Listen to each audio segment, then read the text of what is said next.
नमस्कार, महा 83 डेली न्यूजमध्ये आपले सर्वांचे हार्दिक स्वागत.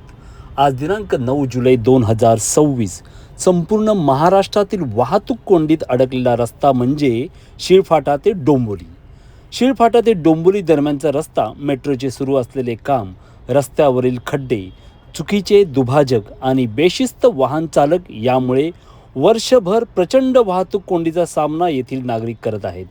त्यामुळे स्थानिक नागरिक आणि नोकरदार वर्गाला मोठ्या प्रमाणात त्रास सहन करावा लागत आहे.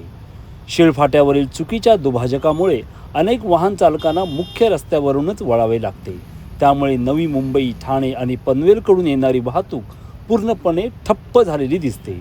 पावसाळ्यात सखल भागात पाणी साचणे आणि मोठमोठे खड्डे यामुळे वाहनांचा वेग आणखीन कमी होतो आणि वाहतूक कोंडी अधिकच वाढते. नागरिकांमध्ये प्रचंड संताप आणि नाराजी आहे. त्यांच्या मते प्रशासनाच्या निष्काळजीपणा आणि रस्त्याच्या कामातील विलंब हेच या वाहतूक कोंडीचे मुख्य कारण आहे. नागरिकांना वर्षभर दररोज या वाहतूक कोंडीचा सामना करावा लागतो. त्यांचा एक प्रश्न आहे, या रोजच्या वाहतूक कोंडीतून आम्हाला दिलासा कधी मिळणार? आपण पाहत आहात याच शिळफाटा रोडवरील काटाई नाक्याजवळचं हे दृश्य. कशा पद्धतीने दुचाकी स्वार रोजच आत्मघातकी असा प्रवास करत आहेत आणि याच प्रवासामध्ये या दुचाकी स्वारांचा अपघात होतो.